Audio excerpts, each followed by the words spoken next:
Here is our host, Tian Wei. Hello, I'm Tian Wei, and this is World Insight on CGTN. The U.S. Central Command said on Sunday that U.S. military forces carried out an airstrike in Kabul against a suspected ISIS-K vehicle, which could pose an immediate threat to the airport. This a day after the U.S. launched a drone strike on two ISIS-K targets. A local source said several Afghan civilians, including children, were killed in the drone attacks. At the Kabul airport, U.S.-led evacuation flights go uninterrupted. Meanwhile, Chinese Foreign Minister Wang Yi had a phone conversation with his U.S. counterpart, U.S. Secretary of State Antony Blinken, on Sunday and said U.S. should be part of the international efforts to rebuild Afghanistan. Now, let's talk to our correspondent, who is right now in Kabul for us.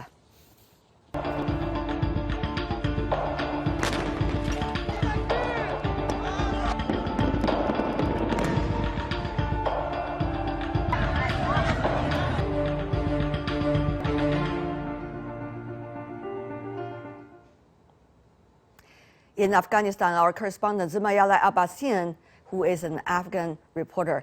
Mr. Abbasian, thank you for joining us once again. I know you've been working around the clock for us, but tell us more about the latest situation in Kabul. What about the security situation, the most important? Hello, Tian, and good evening. The situation is very critical in Kabul. Whether there is no reports of any incident in regard to lootings, thieves, and all those things that's related to the past, and it was happening before. But in regard to the recent attacks, the drone attacks by the U.S., it's another concern that the people of Kabul are afraid of, and they see ISKP as another challenge now, and were to suicide attacks, also bombings, and some brutal attacks. And also they see, as ISKP also announced, it's a brutal one. So the recent incident which took place close to Kabul airport killed at least 10 people, including 4 children and 4 men. And there are also reports that this man, who was the head of the family, was working as a translator at Kabul airport or with some foreign missions. And the family member are demanding justice from international society, and they want to held a commission and research about this issue, because they claim all of the people who were killed are civilians, particularly the children, is intolerable when they assassinated. May I just confirm with you, because you gave some very important information. The numbers are very important. You said 10 people, at least we know, Afghan civilians have been killed, at least 4 children, right? And 4 men. The others, we do not know their specific identity. Yeah. Okay, and that is the result of the drone attacks by the United States. Is that what you're trying to say, just to confirm? Yes, that's what I said, and the people out there at the area was telling today. All right. We've been hearing mixed reports about the numbers and who is responsible.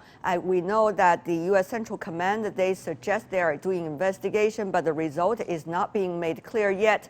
We are going to wait for the result, and we're also going to wait for more information coming from the ground where you are, Mr. Abbasian, in Kabul. Let me put you to another question. According to some media reports, 114,400 people have been evacuated, including Afghans and also people of other national identities, out of Afghanistan since the so-called evacuation. So what's going to be next? Now to August 31st, U.S. promised a withdrawal of troops, only about 24 hours. So what's next? Yes, you are right, Tian. The countdown to end of the evacuation process is already started. After 24 hours, it will be ending. Well, there is other ways, as US plus 100 more countries has already had a joint statement, and they stated that they have been in contact with the Taliban, and there is an agreement, and Taliban will let those people go through Kabul airport who are eligible to flee the country and to be evacuated. Also, the Taliban have mentioned the same, like their chief negotiator Sheikh Mohammed Abbas Tanikzi was talking from Doha last day, and he emphasized that there would be no problem for anyone who have passport, visas, and other documents, and Kabul airport would be normalized, and everybody could fly the country wherever they want, and it will be a normal routine. But the question is, will the Taliban be able to maintain Kabul airport as a normal airport and normal economic flights or not? So Taliban say they can do it, and there is Turkish and other foreign missions also who will be working together with the Taliban, according to my information. Mr. Abbasian, I just want to confirm the security situation, who's responsible for what? According to some reports, inside the airport, it is still the U.S. forces together with the NATO forces. Outside the airport, around surrounding area, including the earlier hotel area where the explosions took place, now it's under the control of the Taliban forces. Is that right? Yes, that's absolutely right. Okay. Another question for you as well. We understand that the humanitarian shipment of medical resources and also medicines have been arriving from World Health Organization into Afghanistan. According to report, this is the first batch of materials.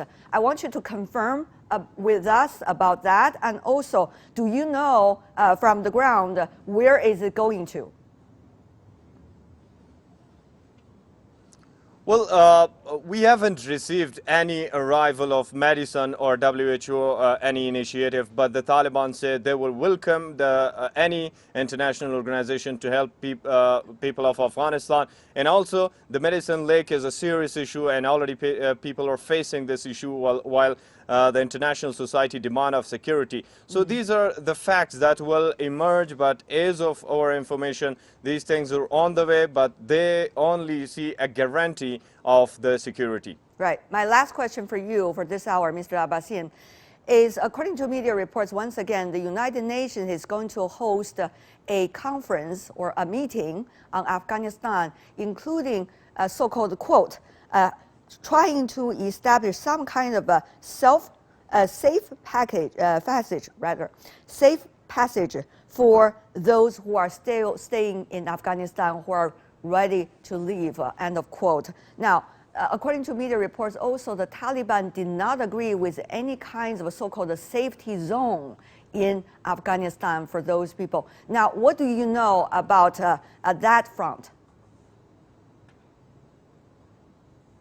Well, the Taliban say that they have no problem with the people who want to leave the country, but they must have their passport, visa, and other documents, whether it's any kind of initiative and they want to leave the country. On the other hand, there are several sides of Afghanistan border that with Pakistan, Iran, Uzbekistan, Tajikistan, and other countries that the people are already emerging to flee the country, and the Taliban say that they must have their own way paid. I also have information from Boldak Chaman area, which is in the north and the south of the country. There are reports that thousands of people, the Taliban, were talking with the Pakistani authorities. The Duran line is always a complex and troublous issue that the people should be left to go and come back along these routes, because they're all the same tribes, same languages, and all Pashtun, almost all Pashtun. So there might be no problem as it was before during the Taliban regime before 2001. Though there are also media reports suggesting that Pakistan side is suggesting they haven't issued any special visa for refugees since August the 15th. We'll see what's next. Thank you so much, Mr. Abbasian, for us from Kabul. Thank you for your around-the-clock reporting. Really appreciate it. Thank you. And for more discussion on this, joining us in Washington, D.C. via Skype, Peter Kuznick, Professor of History at American University in Beijing, Yan Shuai, Deputy Director of the Institute of International Security Studies with China Institutes of Contemporary International Relations. Gentlemen, welcome to the program. So many developments on the ground in Afghanistan and also by the international community interaction with it. I want to go to you, Mr. Yan, first. You're an anti-terror expert. Last Thursday, the two explosions shocked everyone. Now, do you, from what you have read, Mr. Yan, see the Taliban would have the capability to deal with the terror situation before August 31st, which is only one day to go, and after particularly? I highly doubt that the Taliban has the counter-terror capability to deal with the current situation. Actually, it seems that in Afghanistan there will appear a kind of counterterrorism vacuum. As you know that previously the United States stationed a lot of forces there, and the U.S. worked closely with the Afghan government to deal with the Al-Qaeda and ISIS. But currently, for the Taliban, its priority is to facilitate the withdrawal of Western forces in Afghanistan and also to form an inclusive government. The counterterrorism perspective is not its priority, and also we know that due to the greatly reduced or full withdrawal of the forces from Afghanistan, the U.S. counterterrorism capability in Afghanistan has been greatly weakened. We can see from the recent ISIS case attack on the airport. Right. Although the U.S. security intelligence agencies has the intelligence beforehand several days ago, but they do not have the capability on the ground to deal with it. So the attack was carried out successfully, and I'm quite optimistic that in the future the counterterrorism situation in Afghanistan may become even worse. Also go to you, Professor Kuznick. We see the U.S. Has been dealing with not only the August 31st deadline, but also the chaotic situation and its impact on the U.S. Image and people's understanding of the U.S. capabilities. Professor Kuznick, what does this chaotic exit mean? Today, at a press situation, the U.S. President, Mr. Biden, refused to answer questions about the exit in Afghanistan. Mr. Kuznick, how would you put all these information together and see where the U.S. is before 24 hours before the exit? United States foreign policy has been in trouble for many years now. The erosion of the U.S. image and capabilities around the world certainly accelerated during the Trump years, and Biden was dealt a very difficult hand, and the way he has not handled this very, very effectively. So the image of Biden as being such a competent president has been eroded. United States alliances around the world are also shaky now. So the U.S. strategy was to get out of Afghanistan as quickly as possible so it could focus on dealing with China. But because the United States has handled this so poorly, the United States credibility right now is very low, and Biden is being attacked by not only the Republicans, but also by some within the Democratic Party. So this is a very shaky moment for the Biden administration. And the Republicans want to use any excuse and any opportunity to undermine him. And so the focus that they want is on the exit, not on the 20 years that we've been involved there in this unending war that was a failure from the very, very beginning. Right. That had no strategy, no exit strategy, no way to win, and no consistent, intelligent planning. So this has been a disaster for 20 years now, okay. But the way we're getting out is really very, very unfortunate. Just to follow up briefly, Professor Kuznick, we see different reports earlier also from our correspondent on the ground in Kabul suggesting U.S. drone attacks have killed several people, civilians in Afghanistan, including quite a number of children. Now, that investigation from the U.S. side about what exactly happened is going on, but the media have already, both Chinese and the latest CNN, suggesting the same thing. So what would that mean? 24 hours before the U.S. exit, killing of civilians, and the future of drone attack, which the U.S. have been using quite frequently in the Middle East in recent years. What would that mean to both the use of this means and also the credibility further of the U.S. troops before its 24-hour before its exit? Tian, as you know, the United States has been killing civilians with these drone attacks as collateral damage for years. Between 2015 and 2020, there were approximately 13,000 U.S. drone attacks. Yeah. And the U.S. uses cell phone numbers in order to trace the targets. And so many of them misfired. Many civilians were being killed for a long time. Part of the reason why the Taliban was able to recruit was because the people in the villages hated these drone attacks, and they hated the night raids that the U.S. and its allies were doing. So it's an ongoing problem. This last one means that the United States is leaving on a very, very bad note. Between the 13 Americans who were killed and the 170 Afghans who were killed in that last bombing, and now drone attacks, I mean, this is, it's creating a situation of chaos that makes the United States look even worse than it has for the last 20 years. Mr. Yan, we only have 40 seconds left. Let me ask you, China is very concerned about the security situation in Afghanistan, particularly the Taliban's capability to fight against the terror. Now, you see a lot of interaction between Chinese leader and also international community. You also see the Chinese side is contacting Taliban, while the latter has promised the safety of the Chinese citizens in Afghanistan and the property safety as well. Mr. Yan, shall we trust their words? Sorry? Can we trust their words, the Taliban's words? I think it's easier said than done. The Taliban has very close relationship with the different terrorist groups in Afghanistan, and also we know the Taliban is not a unified single entity. It has a lot of groups, and among them there is the Haqqani network. This group is highly involved in terrorist attacks in the past, and the group was listed as terrorist groups.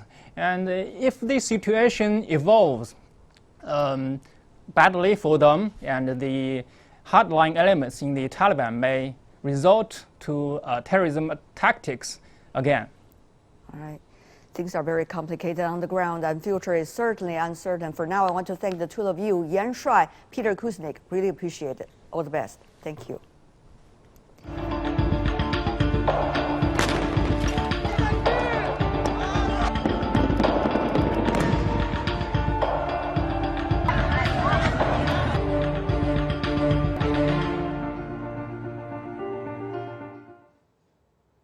This is World Insight. I'm Tian Wei. Over the weekend, I had an exclusive interview with Wang Yi, the ambassador of the People's Republic of China to Afghanistan.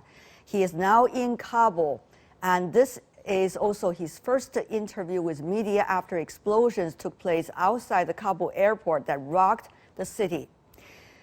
In the answers he mainly provided, by the way, in written forms. In the conversation, the ambassador talked about embassy efforts to ensure the safety of Chinese citizens and institutions now in Afghanistan. In recent months, the situation in Afghanistan has devolved rapidly, and the security situation has become increasingly complex and severe. Especially on August 15, the situation in the capital Kabul has undergone a sudden change, unstable and uncertain. Under the leadership and wise decision of the CPC Central Committee, our embassy in Afghanistan upholds people-centered diplomatic principles and regards the safety of the lives of compatriots in Afghanistan as the top priority. We made early judgments and security reminders, so many Chinese citizens have been evacuated by various means from Afghanistan. After August 15th, due to the suspension of commercial flights at Kabul International Airport and the chaos at the airport, some remaining Chinese citizens wanted to leave Afghanistan but faced difficulties. The embassy actively assisted them in contacting the channels of departure from Afghanistan and helping them with visas in embassies of other countries.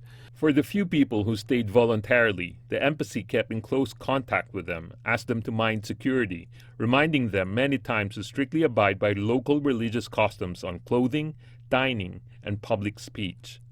Meanwhile, we tell them to stay away from areas where security cannot be guaranteed, such as Kabul airport. Countries keep evacuating citizens mainly due to worries over the future. The embassy also actively communicated with the Taliban in Afghanistan. The Taliban promised to ensure the safety of Chinese citizens, institutions, and corporate property in Afghanistan, and issued safety guarantee letters to some Chinese citizens in need. I would also like to remind Chinese citizens again in Afghanistan who have not yet contacted the embassy, please do so as soon as possible.